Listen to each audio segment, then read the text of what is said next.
Hey guys, what is up? Hope everyone had a wonderful day. I had a great day. I got some sun on my forehead. The sun was really beaten down. It wasn't that warm, very windy, still kind of muddy from the rain, but I had to get out and walk. I haven't walked in a couple of days. One because of the weather, and two because I had a lot of things to take care of on Saturday. But I was definitely out enjoying it today. New boot goofing. If you know, you know. What is it? Reno 911 when he gets the new boots and he's acting all silly. But my new shoes, they're great. I'm breaking them in, so they're kind of stiff still, but I was just in awe of having these shoes that are new. I haven't had a pair of new shoes in like over 2 years. So even though they were on clearance, I made sure I was thrifty about it. They are beautiful and they're mine and they are brand new. Not to say that I didn't appreciate the used shoes that I had, because they definitely had a lot of miles on them, and my Vans that I will still wear were like $6 or $7. I don't know. I just had to buy shoestrings for those, and some white Converse that I got for $3 at Goodwill. I had to buy shoestrings for those too, but they were almost like brand new. So not complaining, just in awe and like admiration of these shoes. But I had a good walk today. I always love to do little experiments. You know how I told you about the smiling? I smile at everyone unless I have boundary up, and then I will avoid that person thinking that there's any kind of open door there. But I'm definitely not rude. I will say I love you with my energy, but not in any kind of way to let them think that they are clear to pass because they're certainly not. But I still love them from afar. I wish them the best, and hopefully they will awaken and work on themselves and be different to other people than they were to me, and different to themselves than they have been in the past. That is my wish for everyone. But my new experiment is seeing where people are on the scale of consciousness, because I've been reading that the power of now and being present, and in being present, and I observe these things in their natural habitat.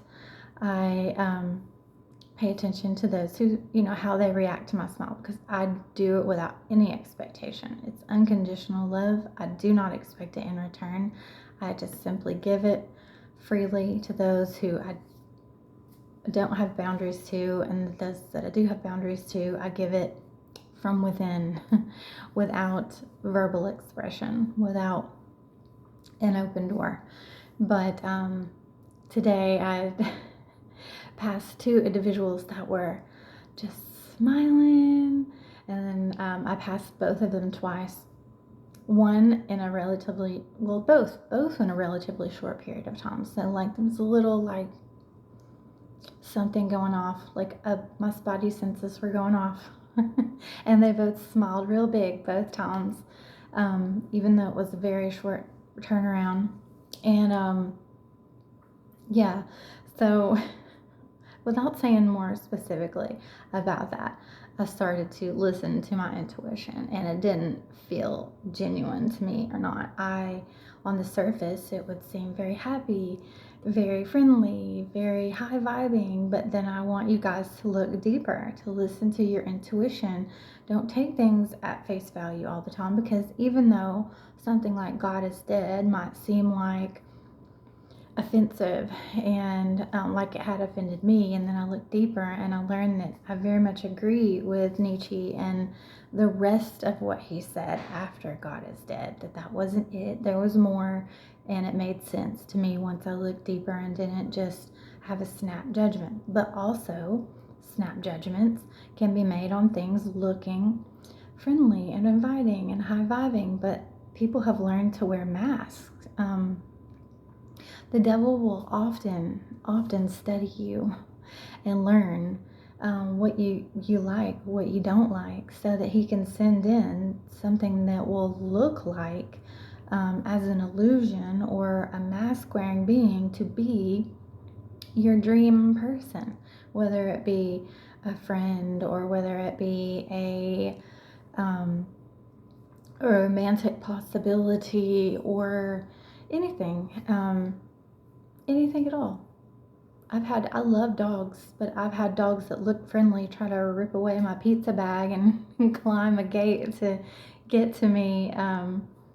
And that was a very unsafe situation. But still the same with people that wear big smiles. And if your intuition is telling you something, listen to it about those people as well, because not everybody who smiles in your face is high vibing or friendly. Sometimes they just do that to disarm you, to for you to let your guard down and for you to be trusting. And if you don't listen to your intuition and let those situations sharpen your discernment, you will unnecessarily let people in that you should be building boundaries towards. So today, the two people that I encountered reminded me to say that other side of the coin to you guys, because it is very much true. And also in the park, there's something that happened to me last summer that I never mentioned, and it kind of ties into this because there was a lady, an older lady, who was riding a bike, and she stopped me to talk about my leggings that I had on because she said she was getting ready to take a trip and they looked very comfortable. So I told her where I got them, which was a thrift store, and then nothing felt wrong about that, but she kind of talked to me for a little longer than necessary. And then I saw her later on passing by and she was just all smiles, and I was like, something was kind of weird about that. But in the moment, I didn't question it when I should have. I let it go. And so the next day, I went to stop and get gas. Well, actually, a little while later that day, I noticed that my purse was open, and I had worn like a sling backpack kind of purse. What are they called? I can't remember the name of them, but they're very big style of purse, brand of purse. So I zipped it back up, didn't think anything about it. The next day, I stopped to get gas, and I realized that my purse felt lighter when I had gotten in the car that day and stuff, but I didn't think anything about it. I just thought maybe I had something in there yesterday that I had taken out. And then I realized that it was my wallet. My wallet was missing, and I didn't want to think anything snap judgment about the lady, but I was like, maybe I forgot to zip it all the way before I got out, and my wallet just fell out. So I looked through the park. I called the park offices. I reported this missing. Didn't think at the time it was stolen, and then the more I started to think back about it, I was like, this lady was running interference for someone, and someone had taken my wallet. And the reason that I say this now is because I did one by one cancel the cards, and I had memorized the card number long before that just for incidentals. And this was an incident that very much required me to have a credit card in memory, because it allowed me to put it in my electronic wallet and my phone and therefore still use. I could, lock the card from online and then open it up and then use it with my phone wallet to pay for things. But if I hadn't done that, I would have been dead in the water with no way to get gas, no way to buy food, no way to do anything until a new card came, which would take, several business days. But so that's always a good thing to do. But I realized that my hunch about the lady running interference and wearing a mask and my wallet being stolen was true, because later on I didn't replace every card right away, because some of them I just didn't use. They didn't have any money going onto them. They weren't credit cards. They were like little debit cards, like my Venmo or my Cash App. So I replaced them slowly, and someone had tried to use the card later because I thought, well, if nobody's trying to use it, it sends me notifications if my card is locked and something is trying to be purchased. And I never got any notifications, but eventually I did. So someone did try to use one of the cards a few times, but it was locked and it didn't work. And then I replaced that one too. So now all of my cards are new. But I say this because I should have mentioned it before, in that it could have been, since they didn't try to use the cards until later, the card, that they could have tried to have used my driver's license somewhere, because someone very much wants me to have a mental health record that states what they want it to state. I have been baited and lured into many mental health situations where they wanted to do an intake on me in order to help me, or other situations where if you do this, then we'll give you this, and I just will not do it because I already took an evaluation and I'm fine. But it's been something that has been a constant theme where they need that, and if someone looked close enough like me, they could have gone to the doctor with that ID. But it happened the weekend before July 5th, or maybe the week it it was July 4th, because my job gave us the day off for the holiday. So I had it replaced, I believe, July 5th, immediately after the holiday, as soon as the DMV offices opened back up. So I very much looked annoyed and pissed off and very irritated in that picture. So if anybody's ever seen a picture of me with that ID, you would know it right away. And I made sure to smile in my new picture, but it was replaced really soon. So, yeah, people that act like they're friendly are not always friendly.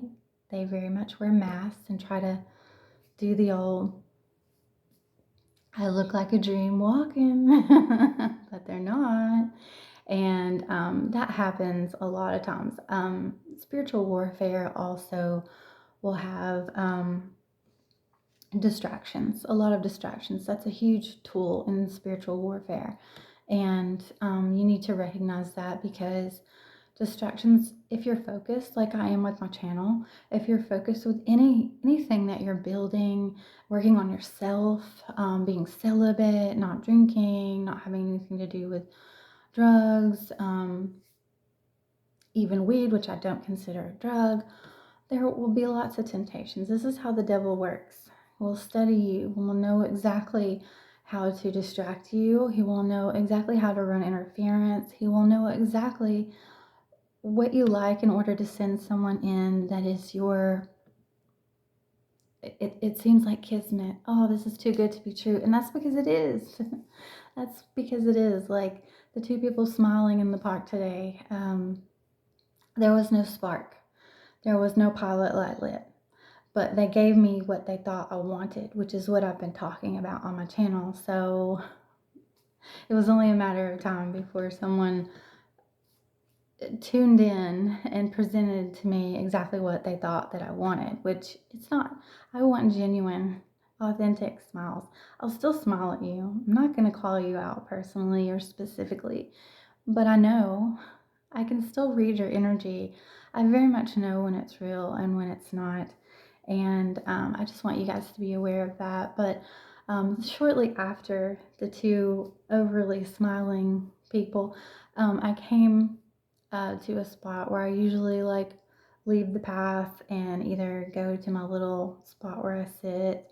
Um, and even if I don't sit, like I don't full on hug the trees, but I will touch the trees and I'll feel their vibrations. I connect with nature, grounding, things like that. And I saw some other people that were touching trees, and I just observed them and was like, are they just looking at the trees? Are they really like touching the trees? And then I got back on the path shortly and they were walking slower. So I eventually caught up with them in no time. and they had stepped off the path and they were full on hugging the tree. And the lady that was doing it, she saw me looking, and then she encouraged the guy that she was with to do it too. And I thought, he's not going to do it. And he did it. And I was so proud of him because she said, this lady is probably going to think we're crazy. And I said, you hug your tree. You go on and hug your tree and don't care what anybody thinks about you hugging trees. And she said, they need us.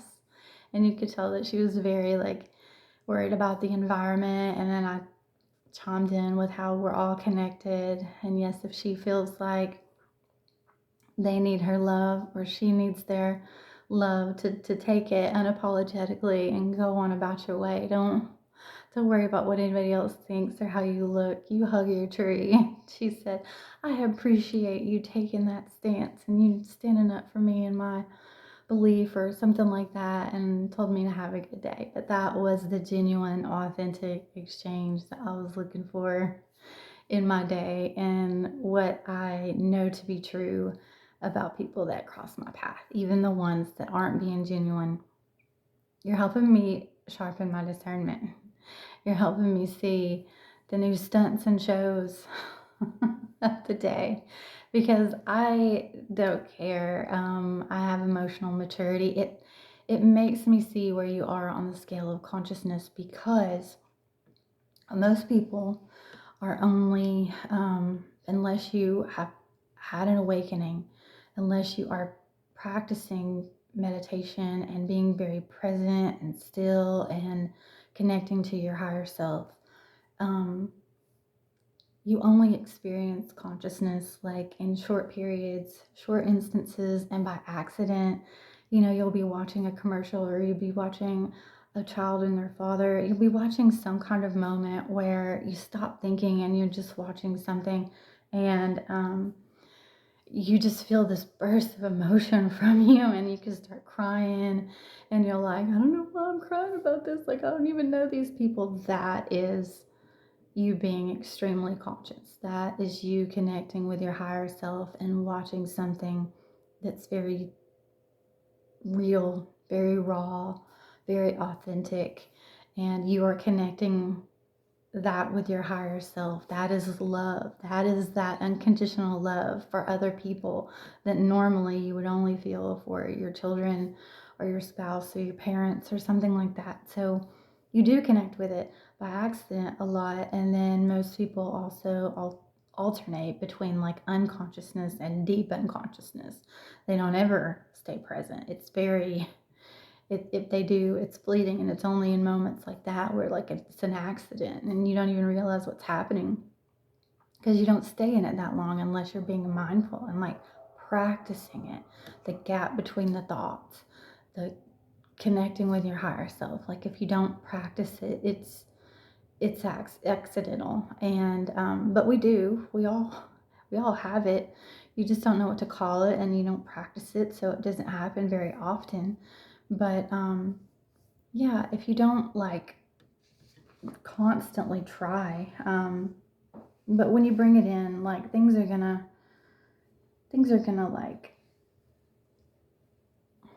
click. They're gonna click. A lot of times it'll happen with your spiritual awakening, because you're either gonna lace up your boots and say, when the going gets tough, I'm gonna hit the ground running, and I'm gonna face this head on, and I'm not gonna run from it by hurting myself or hurting others or drowning out this pain with some kind of numbing something, whatever, band-aid that you would choose to use. But if you try to grow your presence power, this will generate such a high energy, high vibrating energy field around you that people can see and feel. And like I said, it can be intimidating, even though that person's not meaning to be intimidating, but they'll glow. And the various levels of, is there a spark? Is there a pilot light lit? Are they glowing to some level? You can see that, you can feel that. If they're not at all, sometimes you can even smell that.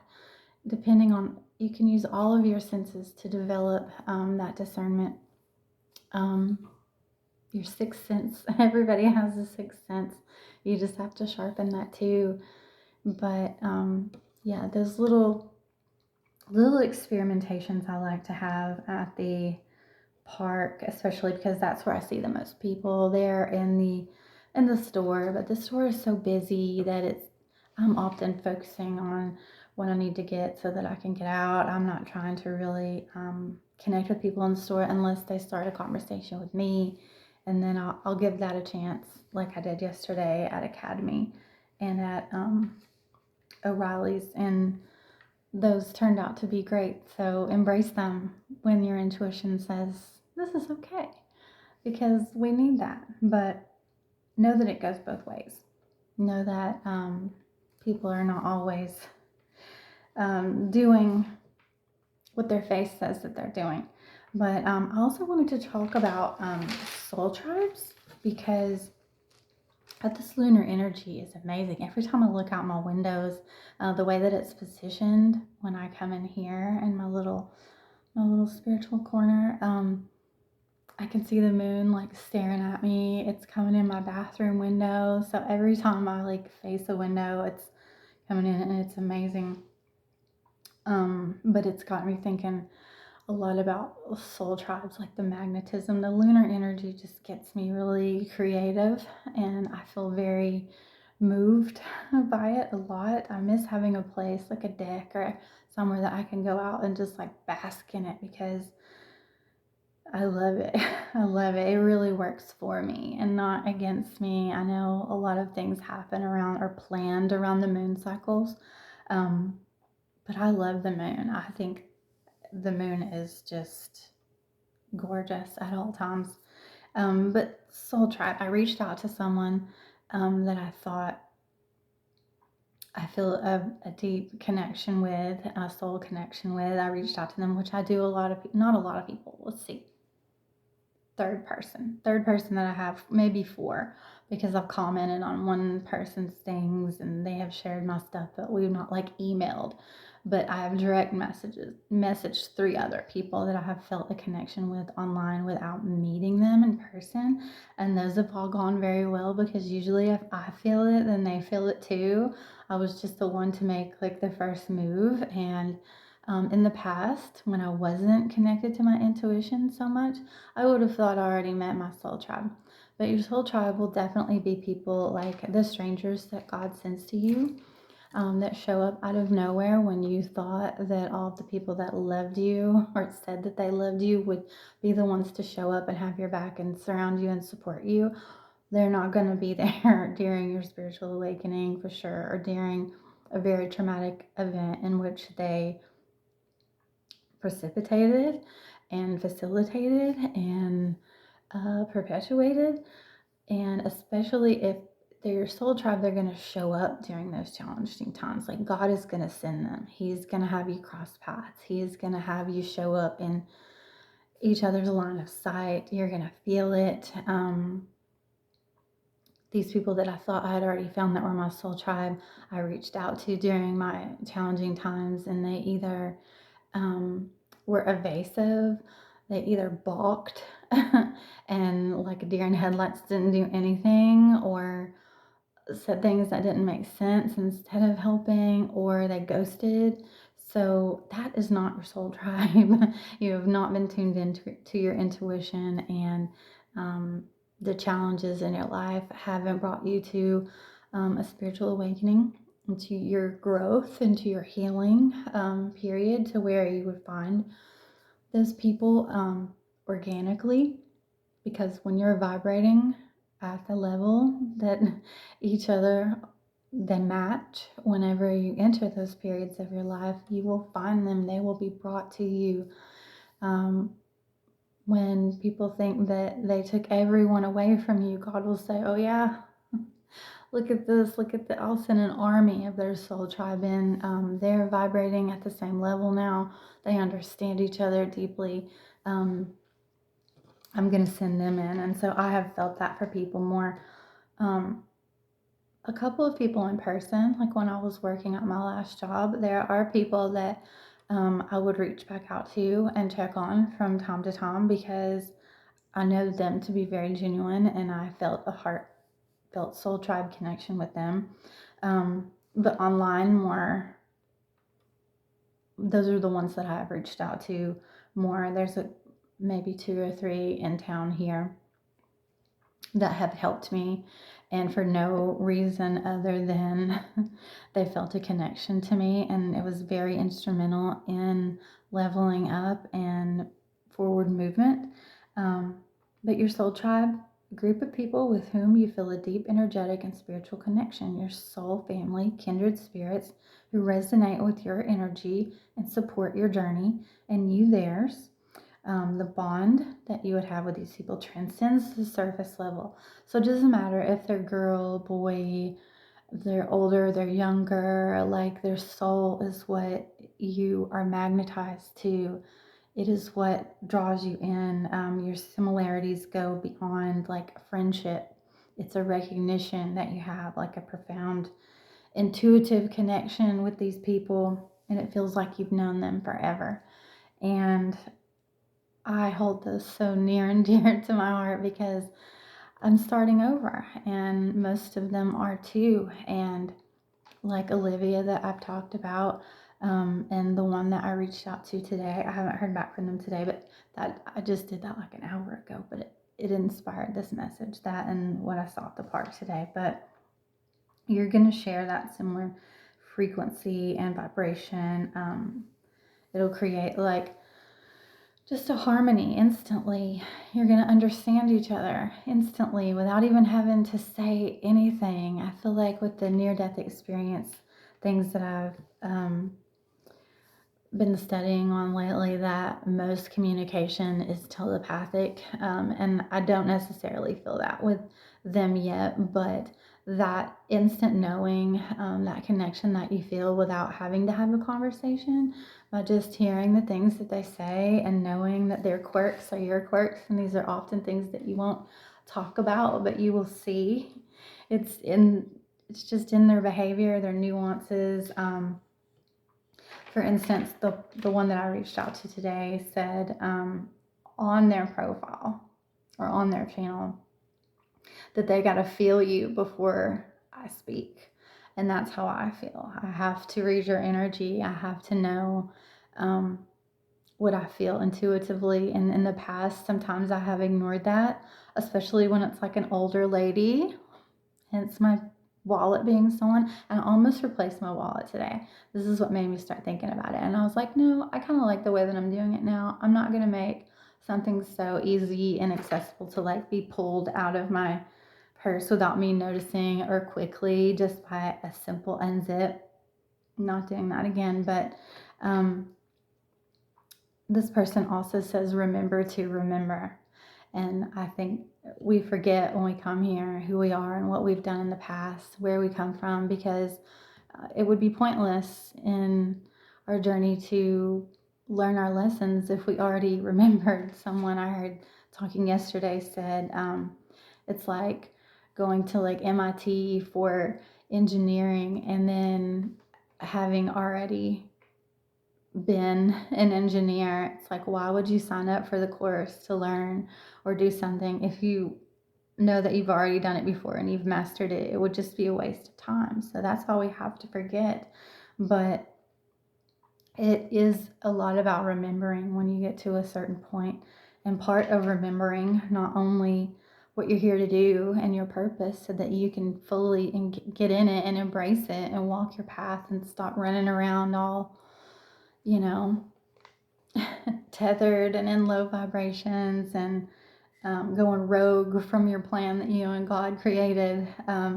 Remember to remember who you are, what you're here to do, to help others. And if someone is offended by you being in your purpose and wanting to help others, they don't know how to walk around. That's okay. They are where they are for a reason, and that's okay. Don't let it offend you back. Don't let it trigger you because they're triggered. You keep doing what you're doing. You have that emotional maturity. If you know that you're in your purpose, fully keep doing that shit. Like, don't let anybody tell you or make obscure comments or snide remarks or rumor mills going crazy with slander or lies made up about you. If you're doing what you're supposed to be doing, you keep doing it. Don't let any of that deter you. Don't let any of that be absorbed in your spirit. You do what God sent you here to do, because only you and God know what that is. They don't know. And if they're offended by it, then obviously they're not ready to hear anything that you have to say. They're standing proud where they are, and that's what they should be. That's their prerogative. Let them take as long as they need to get on their path, to find their purpose. If they think they know it already, then good for them. But the fact that if you're offending them, that just lets you know that they don't want help, and at the same time, they can't move around and they can't look away. They're stuck, and at the same time, they're in awe of you in the moment, and they're comparing themselves to you, and they don't like what that comparison looks like. So only compare yourself with yourself. Be better than you were yesterday. And if you're in your purpose, you keep getting better at that, better and better every day at that, whether it triggers anybody or not. If it triggers them, good. There doesn't need to be any hostility or confrontation from it. It just means that they are triggered by what they need to work towards. Every trigger is something that you need to work on. So it's telling them something. It's a bell, a whistle that their intuition is sending off, and they need to ask themselves, why is this person irritating me when they're just doing their thing? So don't let it stop you. But when you remember to remember, it also means that you're remembering who your soul tribe is, because we are connected through many, many, many lifetimes. We're just playing different roles, different characters in this video game of life, in this earth school. We have reincarnated many times. Most of the time, you're surrounded by the same soul tribe. So you're just dressed up in a different meat suit this time. I hate using that though, because it sounds disgusting, but a lot of people say it, so it's on my mind. But with your soul tribe, there's no selfishness that exists. You won't have to work so hard with that unconditional love. You will just automatically click together and have it, because you have the same goals, you have the same intentions, and when you get together, it's like you've always known them. It's like you've always known them, because you just didn't remember until you met those people, and you were like, oh, okay. Like, you don't remember everything about it, but you remember their soul, you remember their energetic footprint, and you know that you're here to do something together. And then you can just not waste any time at getting to raising the vibrations and helping others to wake up and raise their vibrations, because that's your purpose. Whether it irritates anybody else or not, that's your purpose. That's what you're here to do. No apologies. No apologies needed. You live unapologetically, especially when you're in your purpose, because that is what God sent you here to do. Don't be afraid about how that's going to make anybody that's not ready feel. You let them do them over there, and let them take however long they need to get to where they need to go. So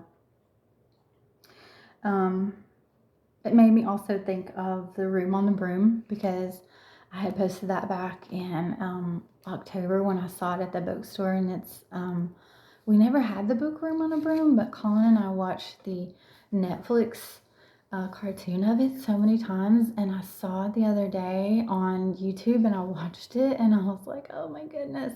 But the witch has a cat, of course, like stereotypical witch, and then she'll lose things, and when she goes to try to find them, there's different animals along the way that will find what she lost, and then they'll say, is there room on the broom for a dog like me? And the cat, who's very territorial and like just, in their comfort zone, and the cat's like, no. But the witch is very appreciative and feels this connection with that animal, and she's like, yes. And then there's a dog, there's a cat, that's already there, and then there's a dog, and then there's a frog, and then there's a bird, and they all get on, and then eventually they all help her to scare this dragon, which is trying to eat the witch. And they save her. So her soul tribe came to her when she lost things. They all pulled together in the time of need for this challenge that they faced with this dragon, and together they all met their goal in getting the dragon to go away. And then they all brought things together and put in this pot, and she brewed up this potion, and she created this magnificent room that had room and amenities for all of them to cohesively continue their journey together as a happy family, as a happy soul tribe. So I'm going to go and find that again and post it, because it is so close to my heart, but it describes exactly what a soul tribe is, and how you will just find them along the way, and how you all, even though you come from many different backgrounds and ages and ethnicities, that you will recognize each other and know that you were supposed to meet at this point in time, that the activations are all happening simultaneously for a reason, so that we can connect and work together for this common goal for humanity. And I have felt that I have found that a lot recently. And not only the activations just worldwide that I see, but with the ones that have souls that I recognize, and that I'm starting to connect with them. And it's happening. It's all happening. So I think that's all I wanted to say for today. Yeah, that's it. I love you. God loves you. You're never alone. I'll see you tomorrow. Bye.